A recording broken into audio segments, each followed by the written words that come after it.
Доброе утро, Якутия! Начинаем новую неделю. Рабочая неделя вместе с нами. С вами Вероника Тамтонцева и Руслан Ачиров. Да, сегодня понедельник, и, как всегда, мы начинаем неделю очень активно. Мы сделаем зарядку, поделимся позитивными новостями, дадим несколько полезных советов, так что оставайтесь вместе с нами. И, конечно, по традиции встречайте это утро на телеканалах Якутия-24 и НВК Саха. Ну а если есть интересные новости, мы с радостью их озвучим. Присылайте их на наш электронный адрес. Также не забывайте подписываться на наш телеграм-канал, ведь там еще больше полезных, позитивных, хороших новостей, которые будут поднимать вам настроение не только с утра, но и весь рабочий день. Ну, вообще, ты сегодня какой-то не очень бодрый, да? Ну, конечно, это же понедельник, это начало новой недели. И достаточно сложно я сегодня проснулся после выходных. Надо подумать, чем тебе помочь. Кстати, вот, вспомнила, ученые говорят, что зарядку делать не только полезно для здоровья, но и для хорошего настроения. Давай, смотри, повторяй за мной. Разомнем хотя бы кисти, чтобы было лучше планшет держать с сценарием. Наклоны головы вперед, назад, стороны. Что-то хрустнуло. И, кстати, да, старость не радость, да? И, кстати, ученые говорят, что тянуться это очень полезно, потому что это позаимствовано у наших братьев меньших, да, то есть животные видели, как растягиваются, когда просыпаются, это тоже очень полезно, поэтому давайте немножко потянемся в одну сторону, да, потом в другую. Ну, Руслан, в пиджаке хорошо это выглядит. Видите, это возможно даже в пиджаке.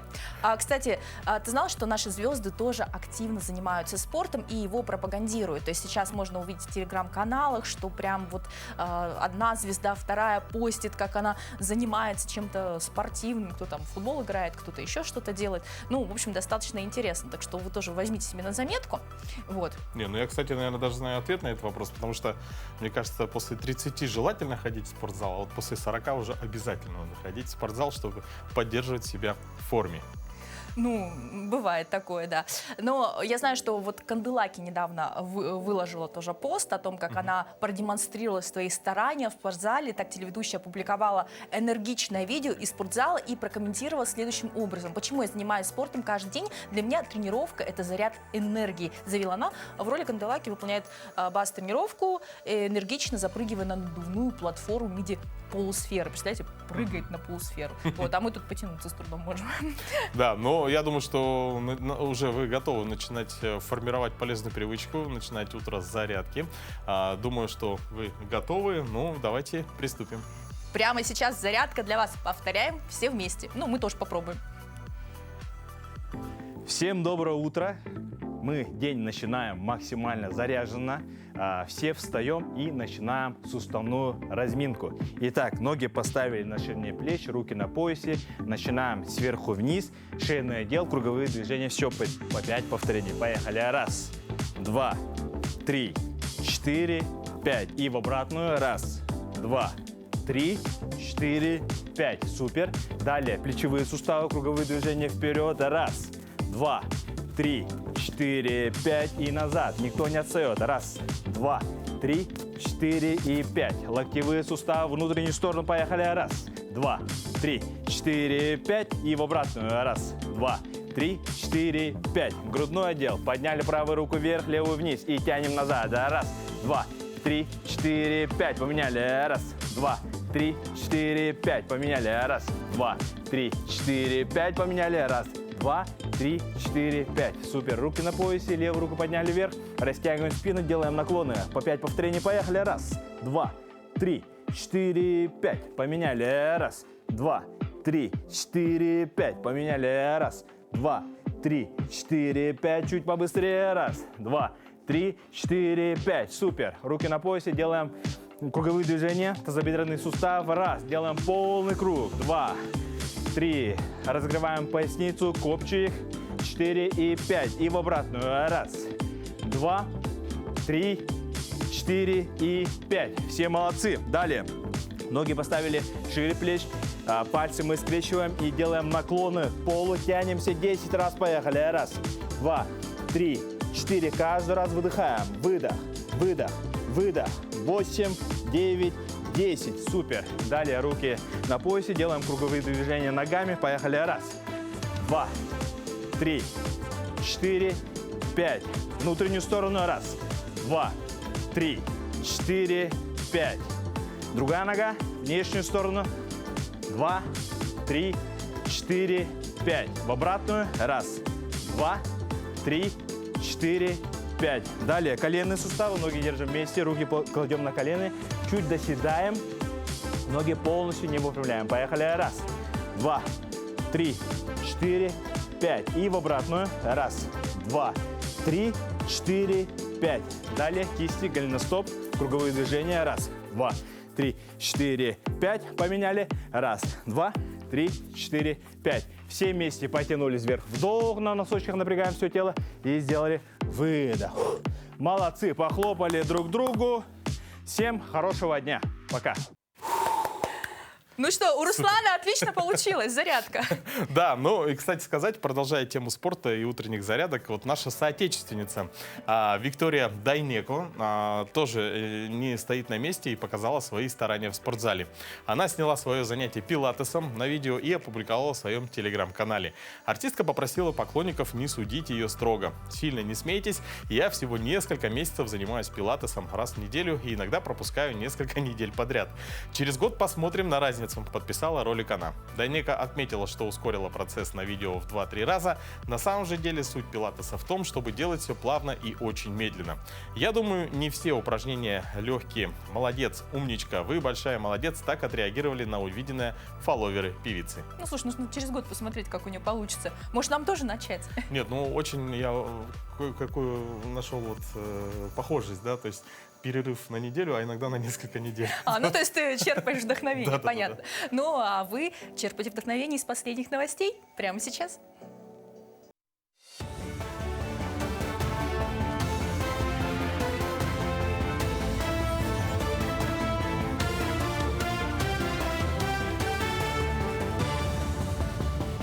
Доброе утро, Якутия. Последние новости к этому часу.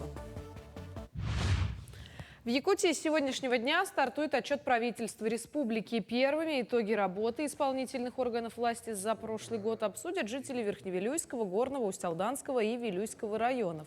На встречах жители смогут напрямую получить ответы на свои вопросы, а членов правительства высказать свои предложения и замечания. В правительстве региона отмечают, что президент России Владимир Путин не раз говорил о важности прямых встреч представителей власти с народом. В России идет работа над созданием импортозамещающих аналитических колонок, устройств, необходимых для контроля качества лекарственных препаратов. Колонки позволят также оценивать уровень загрязнения окружающей среды и контролировать качество продукции нефтехимической и химической промышленности. Разработка может применяться для проверки качества некоторых групп антибиотиков, например, антибактериальных препаратов, препаратов для лечения эпилепсии, а также витаминов. Количество туристических поездок по России в текущем году может увеличиться на 11 миллионов за счет обязательств, которые на себя взяли регионы в рамках нового механизма единой субсидии. Она может быть направлена на обустройство пляжей и национальных маршрутов, покупку оборудования и снаряжения, проведение событийных мероприятий и проектирование туристического кода центров городов. Также с текущего года в рамках единой субсидии станет возможным создание кемпингов и автокемпингов и возведение некапитальных причальных сооружений. Оформляющих инвалидность избавят от дополнительных обследований. Минтруд и Минздрав предложили упростить подготовку пациентов к медико-социальной экспертизе. По словам авторов инициативы, если человек по медицинским показаниям не может пройти сложные обследования, направление на медэкспертизу могут сформировать и без них. Кроме того, паллиативным пациентам на повторной экспертизе будут засчитывать прежние результаты рентгенографии, КТ и МРТ. Общественное обсуждение документа продлится до 13 февраля. Кабмин намерен продлить переходный период для расчета продолжительности ожидаемого периода выплаты накопительной пенсии. Выплату рассчитывают по следующей формуле. Общую сумму пенсионных накоплений, учтенных в специальной части индивидуального лицевого счета застрахованного лица, по состоянию на день, с которого назначается выплата, делят на количество месяцев ожидаемого периода выплаты накопительной пенсии. Борец из Бурятии Балдан Цежипов стал абсолютным чемпионом турнира по борьбе Хапсагай. В финале он одолел по очкам Александра Халыева из Якутии. Бурятский спортсмен навязал атакующий стиль борьбы, выталкивая якутского борца за ковер, и заработал 4 балла. Халыев пытался пройти в ноги сопернику, но Цежипов грамотно оборонялся и в итоге завоевал титул абсолютного чемпиона среди тяжеловесов. Ну а в 2025 году в Якутии проведут чемпион мира по хапсагаю. Российский союз боевых искусств подписал соглашение с Минспорта Якутии, согласно которому соревнования по борьбе хапсагай будут проводить на крупных турнирах организации наряду с другими видами боевых искусств.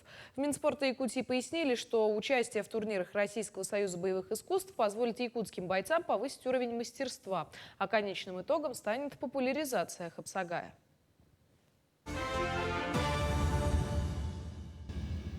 С 29 января в различных регионах России, включая Якутию, начался прием заявлений на участие в президентских выборах через систему «Мобильный избиратель». О том, что это такое и как стать мобильным избирателем, мы узнаем сегодня у нашей гости. Это Алла Георгиевна Самойлова, секретарь Центральной избирательной комиссии Республики Саха-Якутия. Доброе утро. Доброе утро. Ну, расскажите, пожалуйста, что такое мобильный избиратель? Но мобильный избиратель — это достаточно новый цифровой сервис, который позволяет любому гражданину Российской Федерации принять участие в голосовании на избирательном участке по его выбору, где он желает. А что для этого нужно сделать? Для этого практически ничего не нужно делать. Конечно, для тех, кто не зарегистрирован на портале госуслуг или имеет какие-то там опасения, да, может прийти в территориальную избирательную комиссию, либо в участковую избирательную комиссию, в МФЦ и очно подать заявление. Нужно иметь с собой паспорт. Ну а тем, кто дружит с цифровыми технологиями и умеет работать на портале госуслуг, можно в свой личный кабинет зайти и оформить такое заявление. Для этого требуется совсем мало времени, и надо сказать, что наши избиратели активно пользуются этой системой. Уже на сегодняшний день более 1000 якутян подало такие заявления. А с какого года внедрена данная система? Ну, она уже, можно сказать, опытная. Впервые она была применена в качестве пилотного проекта в 2017 году. Это были осенние выборы заксобраний, или парламентов субъектов Российской Федерации. Ну, а уже повсеместно на территории всей Российской Федерации она была принята в 2018 году, когда были выборы президента Российской Федерации. Вот тогда мы научились, и якутяне тоже, работать с этой системой. А скажите, пожалуйста, какие разделы в госуслугах нужно заполнить, куда зайти и какие ошибки бывают?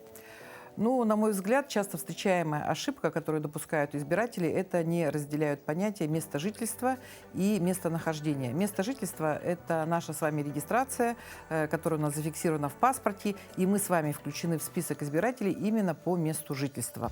Но часто так бывает, что избиратели не проживают по месту своей регистрации, находятся где-то на других территориях, в силу разных обстоятельств, в отпуск поехали или там, я не знаю, в командировку, в командировку или да? еще что-то. Вот. И тогда это уже будет называться местонахождение. Поэтому на портале госуслуг вы заходите в свой личный кабинет, выбираете сервис «Мои выборы», и там уже, следуя указаниям, которые есть на этом портале, там очень все просто, заполняйте заявление по месту нахождения. И именно вот местонахождение – это тот избирательный участок, тот адрес, где вы будете находиться. Избирателю ничего придумать не надо знать всю географию нашей страны. Например, выберите город Москва, напишите, что вы находитесь на Арбате, будете в дни голосования, и вам сам сервис предложит близлежащая участковая избирательная комиссия, и вы уже определяете, куда, какую именно из них выбрать. Вот. И сама система, почему это цифровой сервис-то и считается, она сама вас автоматически именно только на эти выборы вас исключает из списка избирателей по месту регистрации, по месту жительства, да, а включает список избирателей по месту нахождения. То есть это все вне людей делается, без ошибок и достаточно эффективно работает. Но в любом случае, когда вы приходите на избирательный участок, все равно с собой иметь нужно паспорт. Паспорт всегда нужно иметь, потому что нужно идентифицировать вашу личность. Вот. И, конечно, уже на том избирательном участке, который вы выбрали, вы будете включены в список избирателей. Но я бы хотела обратить внимание, что это все-таки именно в привязке на какие-то конкретные выборы. То есть в данном случае на выборы президента. Как только они пройдут, то вы обратно окажетесь в списке избирателей по месту регистрации, по месту своей. То есть нужно учитывать специфику выборов и как раз прикрепление, открытие. Ну вот сразу можно уточнить, что такая система «Мобильный избиратель», она применяется только на региональных выборах и только на федеральных. Очень часто, конечно, избиратели в наш адрес высказывают свое недовольство. На местных выборах, например, человек проживает в наследии, хочет голосовать за главу района, потому что находится в районном центре, но пока эта система система на местных выборах не применяется. Но на этих выборах все можно. Мгм. А до какого числа, да, идет прием заявлений? Ну вот прием заявлений уже начался. Он будет в наших республиканских комиссиях до 14 часов 11 марта. Вот, территориальные МФЦ и портал госуслуг принимают вот до 11 марта. Участковые избирательные комиссии включаются в эту систему 6 марта, когда начнут свою работу. И 6 марта можно будет подойти на избирательный участок. Что еще хотела сказать? Эта система, подать заявление можно в любой участковой избирательной комиссии. Избирателям это надо понимать. То есть, если я, например, житель города Якутска, нахожусь вот в эти дни, в период с 29 января по 11 марта в городе Москве, но в дни голосования буду находиться, например, в Санкт-Петербурге, я все равно могу подать свое заявление в любую участковую, в любую территориальную избирательную комиссию, в МФЦ страны, в любой, ну, либо через портал госуслуг. Ну, то есть, получается, я не ограничена в возможности проголосовать, если я только планирую даже выезд, да? Да, да, да. Поэтому он и называется мобильный избиратель, что ты можешь где угодно подать эти заявления. Мгм. Ну, главное успеть в срок. Да, можно даже, вот сейчас к нам на горячую линию стали поступать вопросы к тем, кто выезжает за рубеж, что им делать, да? Они тоже могут воспользоваться этой системой мобильный избиратель, открепиться, проще говоря, со своего избирательного участка. И избирательные участки будут находиться в 111 странах. Перечень этих государств есть на сайте Центральной избирательной комиссии. И закрепиться там, ну, не знаю, в Таиланде люди будут находиться, там еще где-то, в Таджикистане. Ну, очень удобно, да. Вообще, то есть, получается, охват такой огромный. Да, да, да, да, конечно. Поэтому эта система, она уже не нова, люди часто ей пользуются и ждут, я бы так сказала, ее. Поэтому вот приглашаю избирателей воспользоваться этой возможностью. Давайте еще раз основные даты повторим. До какого приема заявлений? Прием заявлений у нас в республике до 14:00 11 марта. А вообще портал госуслуг будет работать в режиме московского времени, учет у него идет, и поэтому 11 марта до 24 часов. Если избиратели будут подавать эти заявления в других регионах Российской Федерации, то надо посмотреть там режим работы территориальных и участковых избирательных комиссий. Возможно, они там до 18 часов работают. Ну и, наверное, нужно напомнить, когда у нас выборы. Так, ну, выборы у нас определены постановлением Совета Федерации 17 марта 2024 года. А дни голосования, многодневное голосование приняла решение Центральная избирательная комиссия Российской Федерации. Это 15 марта, 16 марта и 17 марта. Время голосования такое же, как всегда, с 8 часов вечера до 20 часов. Спасибо большое, что пришли. Очень полезная информация. Я думаю, теперь явка будет выше. Все узнают, что смогут открепиться. Спасибо. Ну что, мы продолжаем. И я думаю, что известная есть такая фраза: понедельник начинается в субботу. Ну да, эта фраза очень известная. Это братья Стругацких произведений. Кстати, она очень была популярна у советских ученых. Они взяли как основу, ну и, наверное, многие открытия этим сопутствовали, потому что эта фраза говорит о том, как решать проблемы, у которых, на первый взгляд, нет решения. Поэтому начинайте подготовку, правда, что к понедельнику в субботу, и наверняка понедельник будет более бодрым, интересным и успешным. Да. Ну а какие даты и события, связанные с сегодняшним понедельником, давайте узнаем прямо сейчас.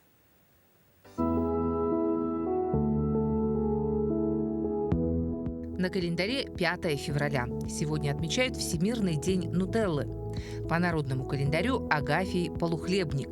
В этот день наблюдали за поведением птиц и животных. Если утром кричит синица, это к сильному морозу. А вот белка, покинувшая гнездо и спустившаяся с дерева, обещала оттепель. Это день в истории. В Италии началось сильнейшее землетрясение, одно из самых длительных в истории. Открылась первая выставка общества художников «Бубновый валет». Это русская художественная группа, творческое объединение художников-авангардистов, возникшее в 1911 году. В этот день открылась первая пассажирская авиалиния. Первая в Европе регулярная авиалиния связывает Берлин и Веймар. Впервые искусственным путем в этот день был получен витамин D. В 1943 году вступила в строй «Дорога Победы», напрямую связавшая блокадный Ленинград с остальной страной. В этот день родились Жорж Шарль Дантес, французский офицер, политик; Николай Добролюбов, русский писатель, литературный критик; Александр Матросов, советский солдат, герой Советского Союза; Криштиану Роналду, португальский футболист. Именины отмечают Владимир, Геннадий, Евдокия, Екатерина, Иван, Иосиф, Климент, Макар и Федор. Но мы продолжаем делиться хорошими новостями. За последние 5 лет количество многодетных семей с 3 и более детьми в России увеличилось на 27% до 2,3 миллионов. Об этом сообщила вице-премьер Татьяна Голикова в ходе презентации, посвященной Году семьи в стране на форуме «Россия». Всего, по словам вице-премьера, в России проживают 24,5 миллиона семей, в которых воспитываются 30 миллионов детей. Голикова отметила, что это хорошие показатели, однако они недостаточны. Мы должны постараться, чтобы таких семей у нас было больше, и чтобы мы делали все возможное, чтобы семьям в нашей стране жилось хорошо и комфортно, заявила она. Многодетная семья для России – это историческая тенденция, традиция, которую нужно возвращать.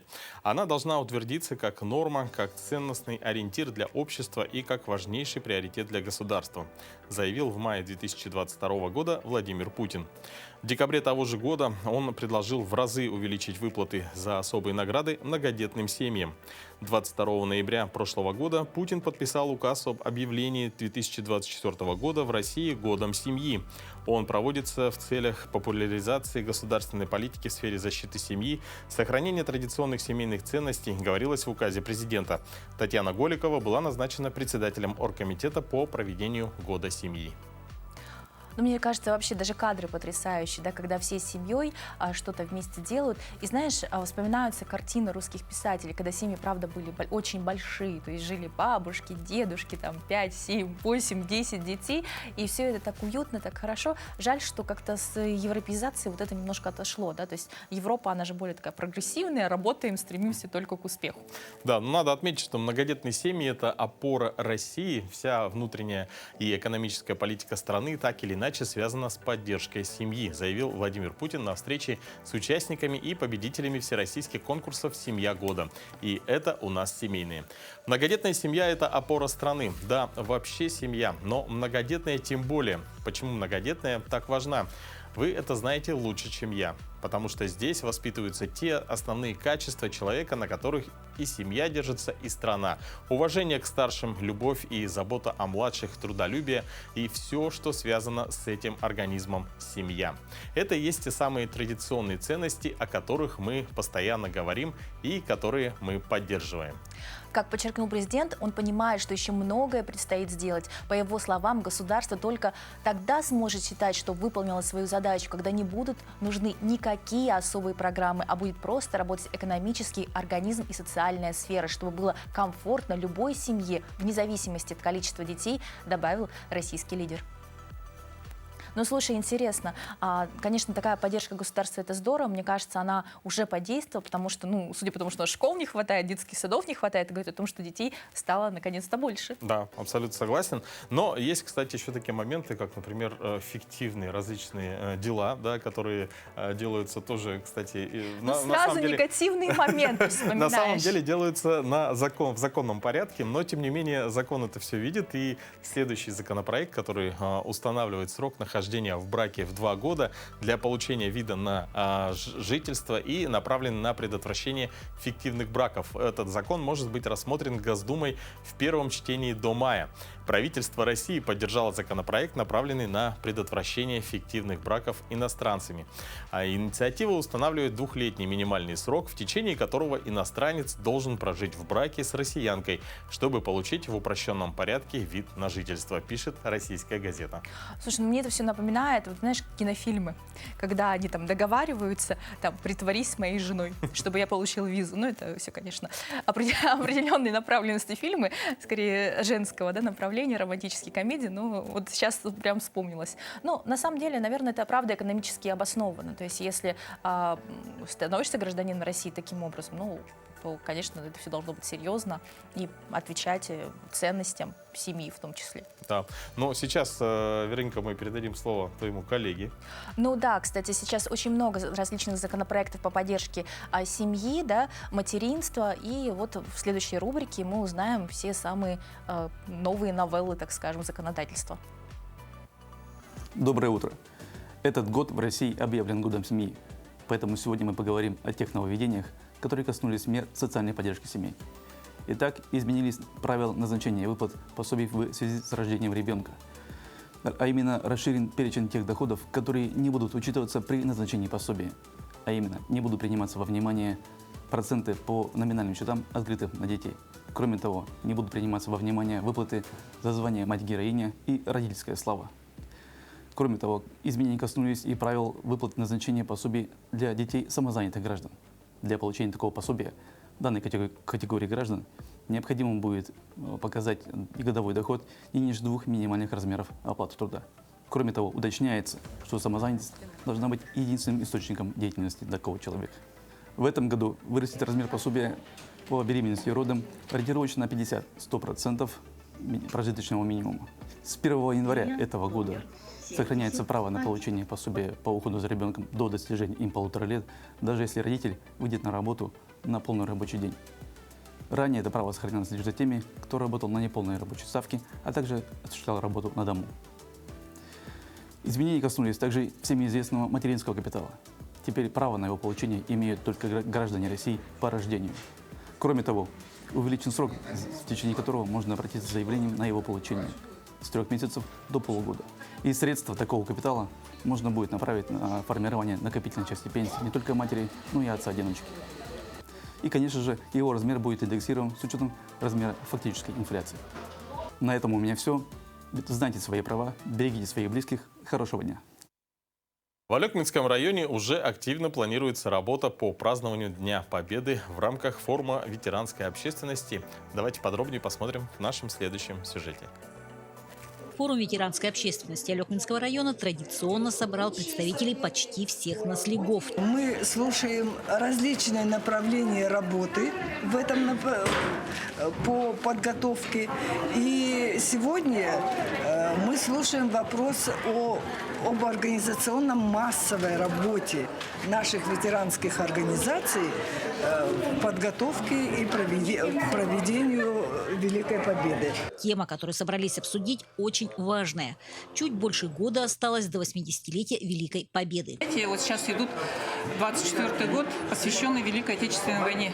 Конечно, мы сейчас уже готовимся к юбилею большому, к 80-летию. И вот этот форум, вот самое начало, ключевое, в общем, сейчас все отчитываются за прошедшее, что они, какую работу уже начали. Лилия Михайловна подсказывает, какую работу нужно дальше проводить.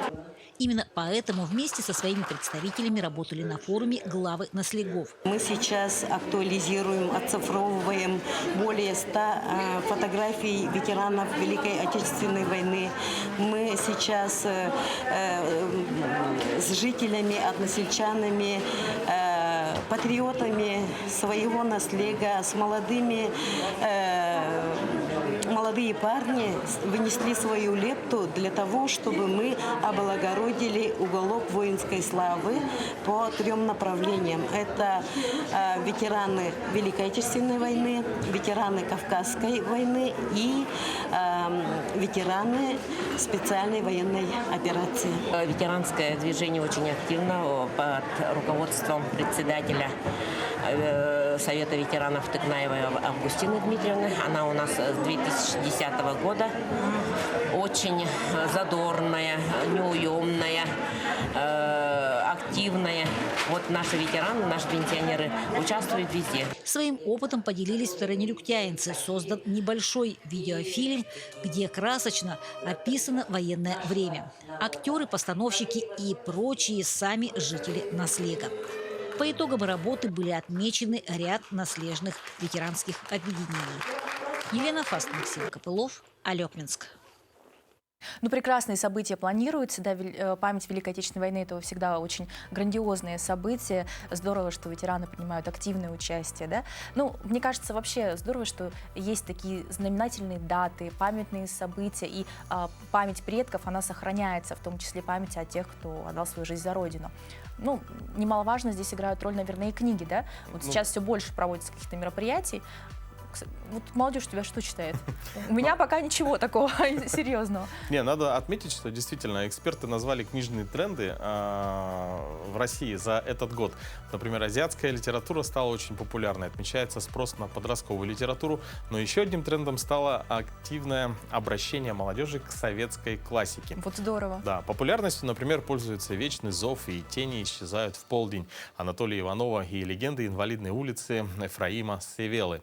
Ну, здорово, это серьезные прям. Но, между прочим, в советское время интерес к литературе был очень большой. Например, в Якутске в 1975 году были проведены Дни русской литературы и искусства, которые вылились в большой и радостный праздник. Наша рубрика «История в кадрах» расскажет подробнее об этом событии.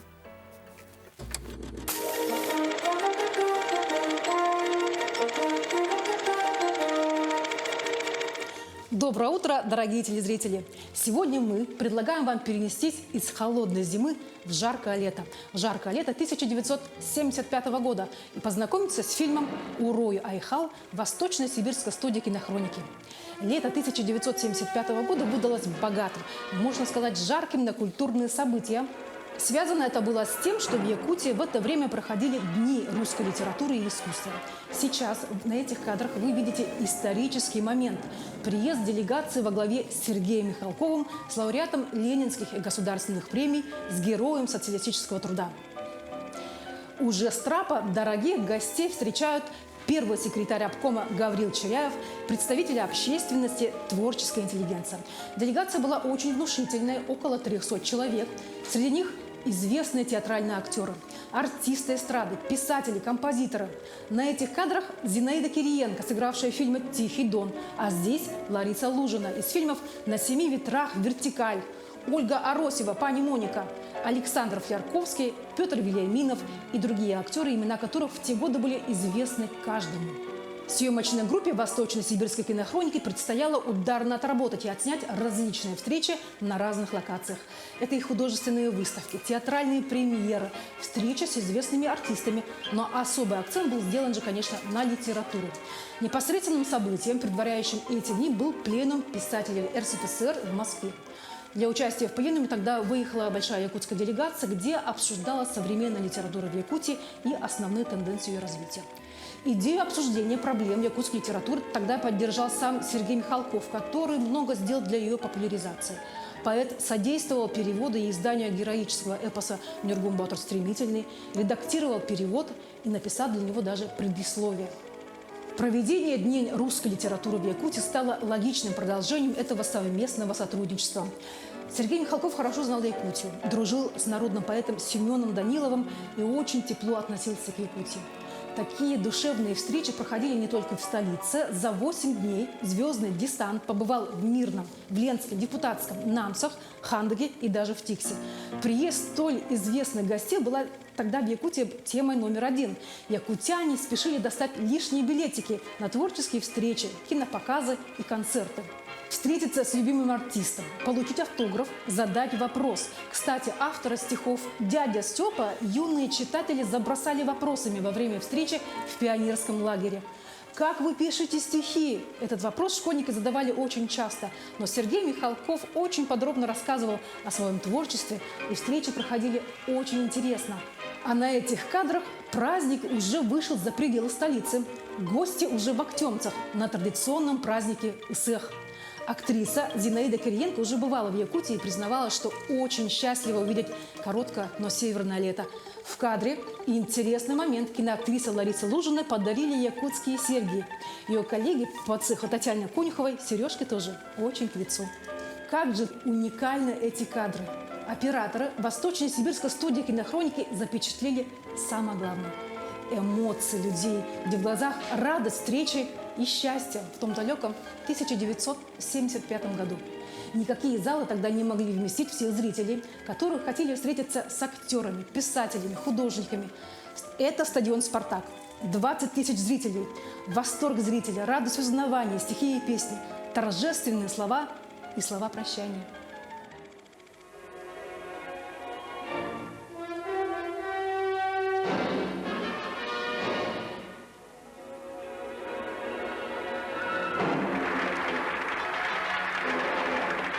В день закрытия Дней русской литературы и искусства в Якутии все гости собрались на улице 50-летия ВЛКСМ и заложили аллею дружбы. Сейчас это улица Кулаковского. На память об этих днях якутянам осталась не только березовая роща, но и стихи Сергея Михалкова, посвященные Якутии.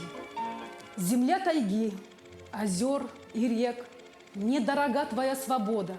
Хотя я русский человек, я брат якутского народа». Путешествуйте во времени вместе с нами. Это интересно.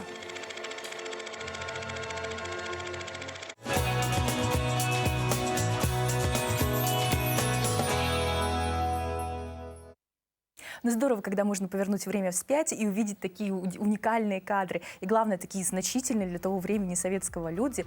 Кстати, хочешь, я тебе докажу, что ты тоже уникальный человек, как и все наши телезрители? Ну-ка, интересно. Давай. Вот смотри. Большинство людей не улыбаются по понедельникам до 11 часов 16 минут, сказали ученые. Ты улыбаешься? Я тоже. И наши телезрители, я уверена, что тоже. Вы уникальный человек. 50% работников по понедельникам опаздывают на работу. Ну, мы вас уже разбудили, мы уже на работе, значит, вы тоже уникальный человек, потому что вы не опоздаете. И большинству людей хватает 12 минут на то, чтобы посетовать на понедельник. А нам хватает буквально 1 секунду сказать, что просто сегодня понедельник, и дальше уже не сетовать, а говорить, что он будет замечательный, потому что вы с нами. Вот так вот. Да, ну супер, действительно. Ну, а, кстати, хотелось бы добавить, что можно в понедельник, это лучшее время для покупки автомобиля. Знаешь почему?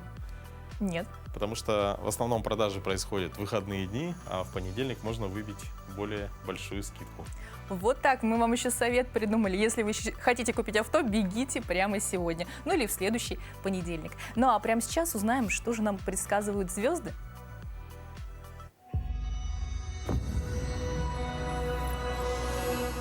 Овны.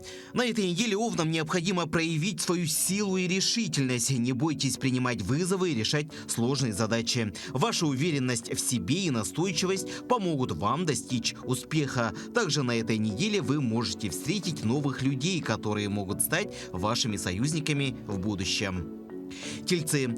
На этой неделе у тельцов будет много возможностей для достижения своих целей. Используйте свое упорство и настойчивость, чтобы достичь желаемого результата. Также не забывайте о своих близких и друзьях. Они могут вам помочь в трудные моменты. Близнецы. На этой неделе близнецов ждет много перемен и новых возможностей. Не бойтесь рисковать и пробовать что-то новое. Ваша креативность и умение адаптироваться к новым ситуациям помогут вам достичь успеха. Раки. Раки на этой неделе должны быть готовы к переменам. Возможно, вы столкнетесь с некоторыми проблемами, но не бойтесь, это лишь временные трудности. Ваша настойчивость и умение находить решения помогут вам преодолеть все препятствия. Львы. На этой неделе внимание львов будет сосредоточено на карьере и профессиональном росте. Не забывайте о своих целях и не бойтесь принимать вызовы. Ваша сила и уверенность помогут вам достичь больших высот. Девы. На этой неделе ум дев будет работать на полную мощность. Используйте свою логику и аналитические способности, чтобы решить сложные задачи и достичь успеха. Не забывайте про свой отдых и время для себя. Весы. На этой неделе интуиция весов будет работать на полную мощность. Слушайте свое сердце и доверяйте своим чувствам. Не бойтесь экспериментировать и пробовать новое. Ваш творческий подход поможет вам достичь новых высот. Скорпионы. На этой неделе скорпионам не нужно бояться проявлять свою страсть и эмоции. Ваше желание добиться успеха и стремление к лучшему помогут вам достичь желаемых результатов. Не забывайте об окружающих вас людях и проявляйте заботу и внимание. Стрельцы. На этой неделе мысли стрельцов будут направлены на достижение успеха и финансовой стабильности. Не забывайте про свои цели и придерживайтесь своего плана. Ваша целеустремленность и настойчивость помогут вам добиться желаемого. Козероги. Козерогам на этой неделе важно сохранять спокойствие и не поддаваться эмоциям. Ваша рассудительность и умение управлять своими эмоциями помогут вам принять правильное решение и достичь поставленных целей. Также не забывайте про своих близких, их поддержка и любовь помогут вам преодолеть любые трудности. Водолеи. Возможно, что водолеи столкнутся со сложностями в отношениях с окружающими людьми, однако не стоит отчаиваться. Ваш оптимизм и умение находить компромиссы помогут вам найти выход из любой ситуации. Не забывайте про свою семью и друзей, они всегда поддержат вас в трудную минуту. Рыбы. У рыб на этой неделе может быть много неожиданных событий и перемен. Не бойтесь новых вызовов и смело идите вперед. Ваша интуиция и умение принимать решения помогут вам справиться со всеми трудностями. Также не забывайте про своего партнера. Ваша любовь и взаимопонимание помогут вам сохранить гармонию в отношениях.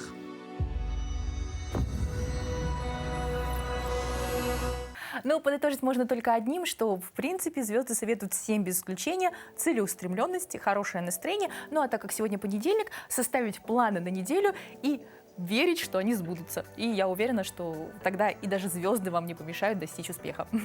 Да, ну и даже несмотря на то, что еще достаточно прохладно на улице, вообще вот в холодную погоду, как считают медики, это не повод баррикадироваться до самой весны, до наступления тепла. Активные игры на свежем воздухе полезны. Они помогут укрепить иммунитет, поднять настроение и согреться на морозной улице. Традиционно с приближением весенней поры и желанием подышать свежим воздухом появляются вопросы. Чем занять себя на улице? Я за коньки, однозначно. За коньки? Да, мне вот ты всегда знаешь, когда на теплом озере, там еще где-то появляются вот эти уличные уже катки, даже вот когда был еще каток, помнишь, на площади Ленина одно время ставили, мне кажется, это просто потрясающе, потому что навевает такие какие-то эмоции детские. Вспоминаешь, как с папой ходил за шарфик, держался, катался, своего ребенка, как водил еще в детстве. Ну, вот прям восторг само наличие этих катков вызывает. Да, действительно, ну, нас, горожан, да, города Якутска, в принципе, это ждет скоро, но еще не настолько тепло.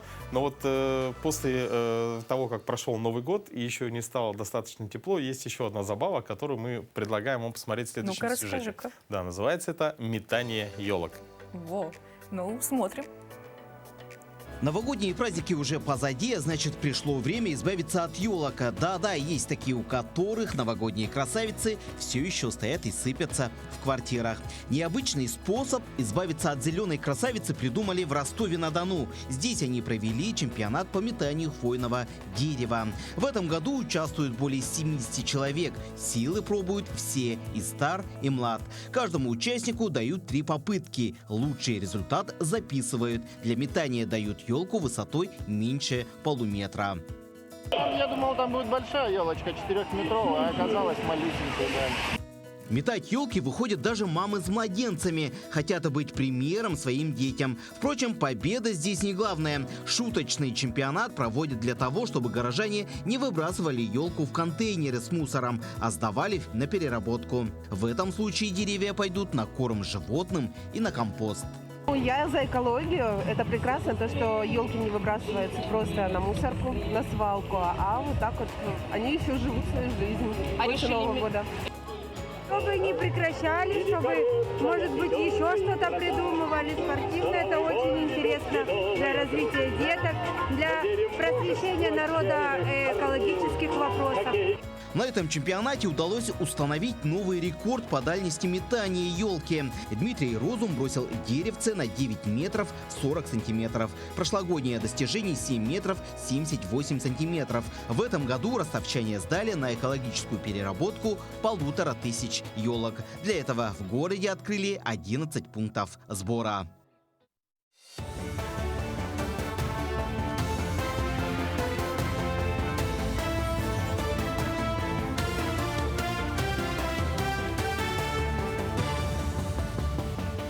Мы продолжаем освещать самые заметные события. Доброе утро.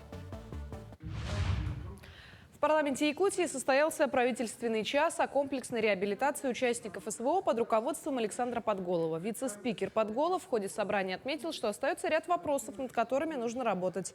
Комплексная реабилитация должна включать в себя набор конкретных мер по обеспечению средствами протезирования, медико-социальное сопровождение, психологическую и юридическую помощь. Крайне важна социальная адаптация к условиям гражданской жизни, а именно содействие в переподготовке и трудоустройстве, переквалификации военнослужащих, вернувшихся домой. Вот тут вот так не решишь. Надо собираться отдельно, особенно это касаемо то, что задали медики, да, по поводу протезирования, по поводу коррекции глаз. Это обязательно надо. Что и как нам помогать людям, которые не успели зарегистрировать брак. Ну, тоже же надо помогать, надо же как-то отходить от этих вещей. И мне хочется поблагодарить, если вы заметили, вот это неравнодушие депутатов вот к этой проблеме, к реабилитации наших военнослужащих и семей. Я думаю, что мы на основе этого еще у нас будут какие-то правовые нормативные акты. С 5 по 12 февраля в Алданском районе будет работать мобильная хирургическая бригада. В ее состав войдут 9 врачей разного профиля, а также средний медицинский персонал Республиканской больницы номер 2 города Якутска. Часть специалистов станет осуществлять оперативное вмешательство на базе хирургического отделения Алданской районной больницы. Также в течение недели консультативные приемы пройдут в Тамоте и Нижнем Куранахе. На новом складе Мирнинского автотранспортного предприятия для специалистов обустроят раздевалку, кухню и санузел. Капитальный ремонт делают в старом холодном складском помещении. Рабочие частично заменили трубный фундамент и смонтировали каркас. Приступили к монтажу стеновых панелей. По проекту теплый склад площадью 450 квадратных метров будет одноэтажным. Там будут хранить автозапчасти и материалы. На следующей неделе приступят к монтажу уже кровельных панелей. Работы ведутся согласно графику. Работы планируется закончить 31 августа. Гимнастки из Якутии, победительница открытого турнира по художественной гимнастике «Возможности безграничны». Вчерашние воспитанницы Нерюнгринской дюшиса, лидер Ксения Медведева и Валерия Горбушка, Наргиз Демидович из Вернинской школы, а также Алина Сивцева из спортивного клуба «Бриллианты Туймады» тренируются с прошлого года у тренера Юлии Канаевой. По итогам соревнований наши девочки показали прекрасные результаты. Валерия Горбушка, Наргиз Демидович и Алина Сивцева заняли первое место, Ксения Медведева – второе.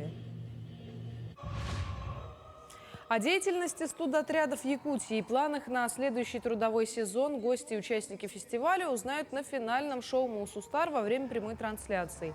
Так, на площадке фестиваля будет организована отдельная зона с информационной стойкой. Также организаторы планируют провести интерактивную игру, в ходе которой участники фестиваля смогут попробовать поработать в качестве бойца студотряда, выбрав одно из 7 направлений. К этому часу это все новости. Хорошего дня.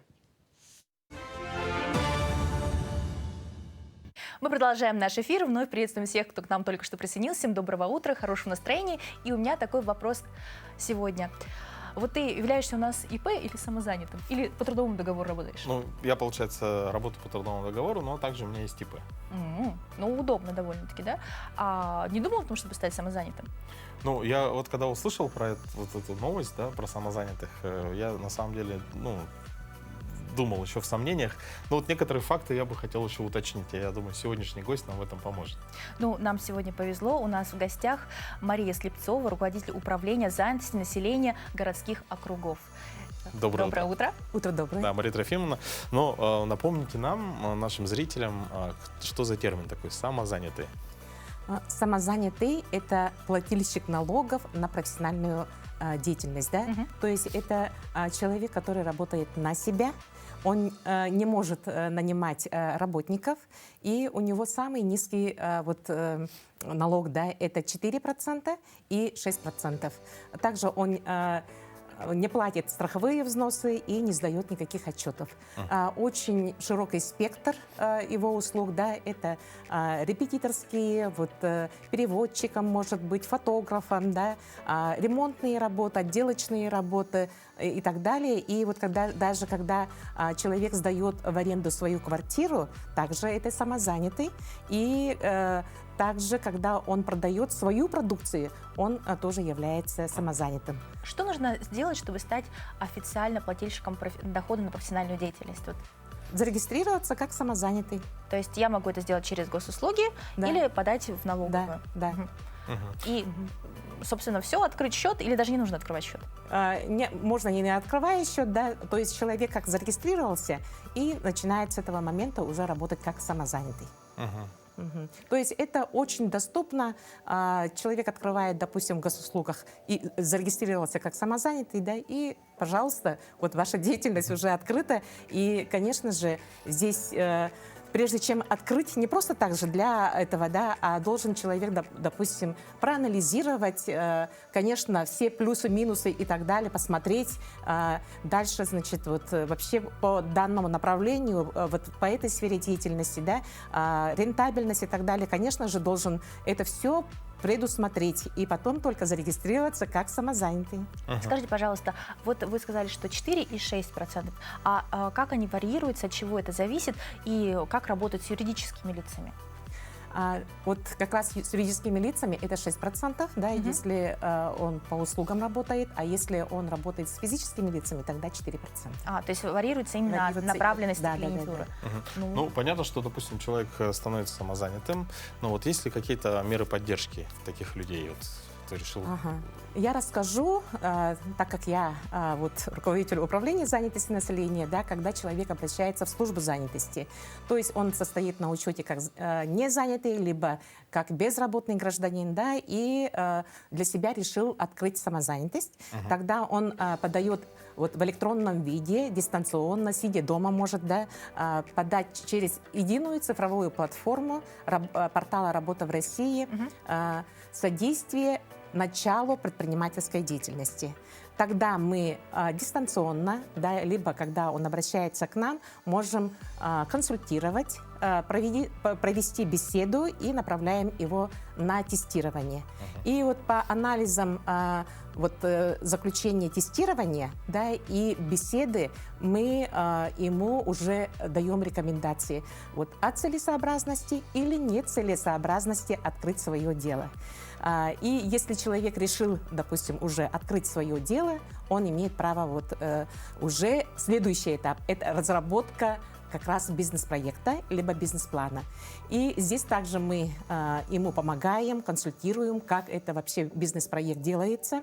Да, и далее, значит, бизнес-проект, когда вот делается, мы в марте месяце ежегодно делаем ярмарку бизнес-идей. И как раз тут мы в этом мероприятии приглашаем вот представителей налоговой службы, да, вот они консультируют, какой налог и так далее, как платится.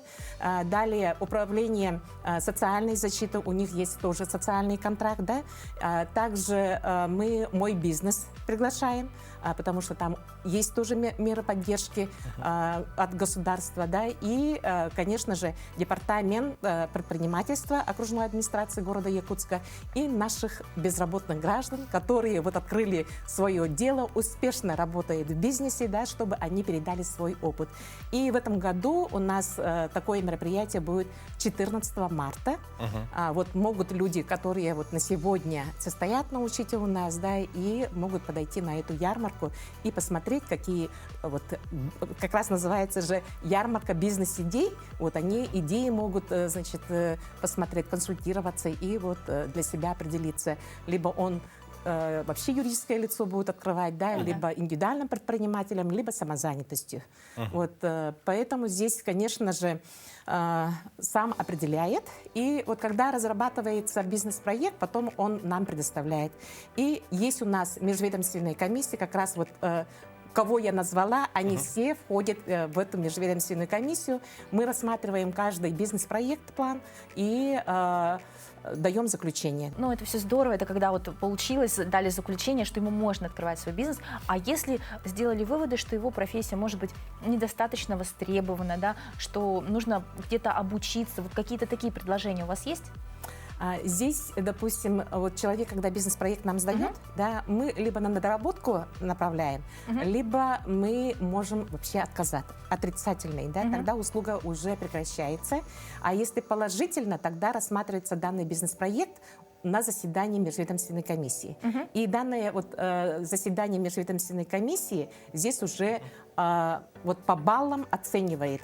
Кто наибольший балл, значит, возьмет, тот, естественно, значит, уже может претендовать на единую вот, финансовую поддержку от государства, да, в размере 150 тысяч рублей. Это от службы занятости идет. Здесь это однократно дается и заключается договор между центром занятости населения и вот, гражданином. Это кредитование или безвозмездно? Это безвозмездно. А какая отчетность должна быть дана по итогу? Отчетность, она дается таким образом. Обязательно целевое должно быть, да, это документы, которые подтверждают вот, единую финансовую поддержку, то, что они получили, вот как раз они целевым должны быть строго по бизнес-проекту, как он написал и как он защитил. Да? Ну, то есть по плану да, прямо и не позднее 6 месяцев с даты перечисления единовременной финансовой поддержки на лицевой счет гражданину, вот он приносит нам документы. Ну, достаточно реальные сроки. Да. Ну, спасибо большое за информацию. Да, очень полезно. Я думаю, что всем было интересно. Приходите еще. Уверена, что нашим телезрителям также было интересно послушать. Спасибо. Ну, дорогие друзья, мы желаем вам отличного начала рабочей недели, хорошего понедельника и увидимся с вами уже буквально завтра. Начинайте каждое утро вместе с нами.